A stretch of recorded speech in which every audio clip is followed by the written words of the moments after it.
Well, still keeping our focus on the farmers-herdsmen clash and this situation in Benue State, let's quickly go back to Abuja with Nyota to go on with this. Thank you, Gimba. And we have here in the studio the Commissioner of Information, Benue State, Mr. Lawrence Onoja. Thank you for joining us. Thank you very much. So let's start from this angle. There's news, or someone just tweeted at us about a possible attack that was repelled by the military in Anyin village in Logo local government area this morning at 1 a.m. Do you have any information about it? Well, I actually heard about it, but I have not been duly briefed about exactly what took place. So I would prefer not to comment on what I'm not sure. Okay.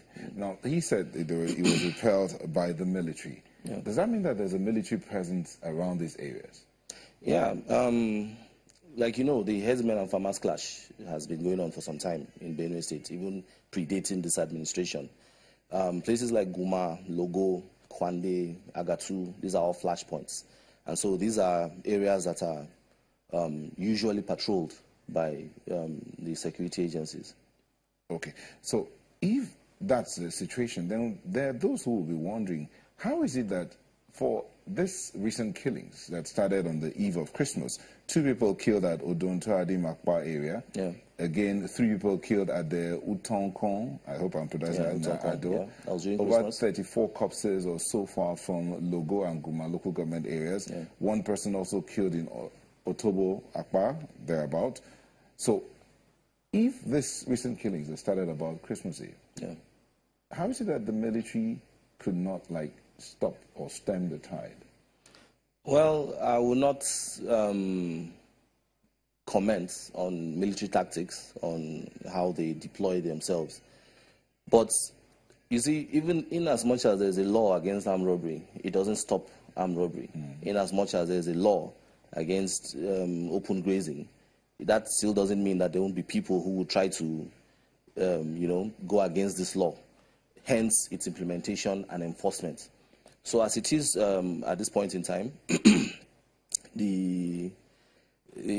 I would not say they were not there at that point in time, but now people have been killed.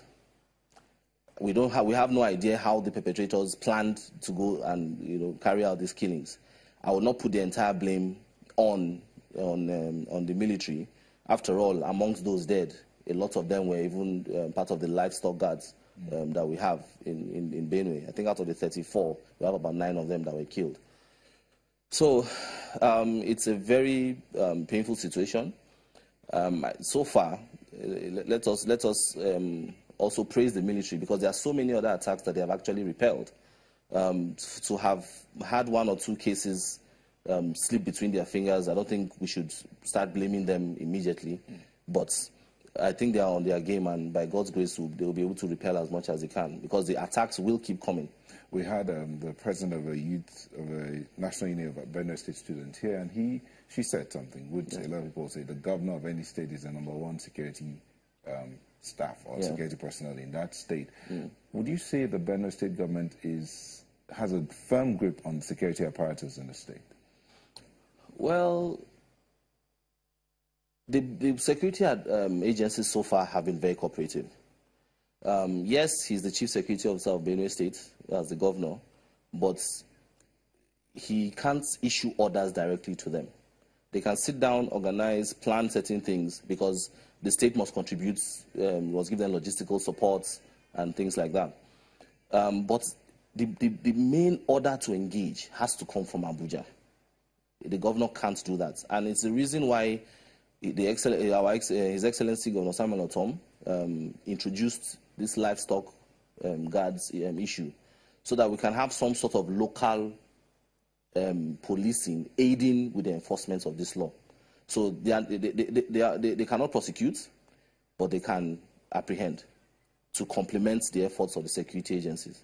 So since this livestock guard came in, yes, how would you say it's been, especially with the implementation of this law? Yeah. In the face of a threat from the cattle herders that they're going to resist the law? Well, I think so far they have fared well.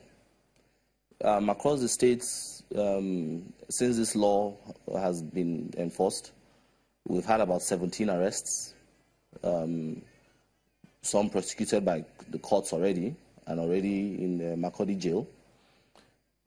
They have been very effective. I think, especially in terms of information gathering and information dissemination, even to the security agencies, they have been very, very effective. I think at this point in time, what we are going to need to do is also to help them with more training, help them with more logistical support. So that, because 95% of this entire thing is intelligence gathering. You need to know where these people are. You need to know where they want to move. We have certain security reports so far. Some have been gotten through the civilian, the livestock guards, and some through the military. But, you know, there are security issues. It's not everything I can begin to mention here. But the youth of Benue don't seem to be happy with the position of the government. I mean, they came out to protest that something needs to be done. Is it that nothing's happening? It's, like I said, it's a painful reality. You really can't blame the youth for what they came out to do. I mean, these killings have been going on for years. It's part of the reasons why the issue of the anti-open grazing law became a necessity. Because you have two groups of people. A set are herders, another set are farmers. And you have their livelihoods clashing at every point in time. You have a situation where a farmer goes and farms his crops, somebody will come with his cows, destroys everything, and he has to wait for the next planting season. Don't forget that it is from this farm that he pays his children's school fees. It's from this farm that he has his livelihood. It's from this farm he feeds his children. So if you take that away from him, you cannot stop him from not, you know, bursting out in anger, you know.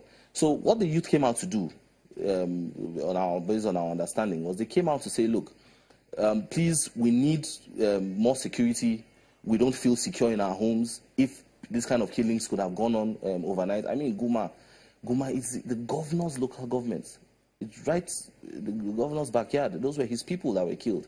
So this is closer to home than people even think, you know. So the youth came out, yes. Unfortunately, it's at a point it began to turn violent, but that was completely uncalled for.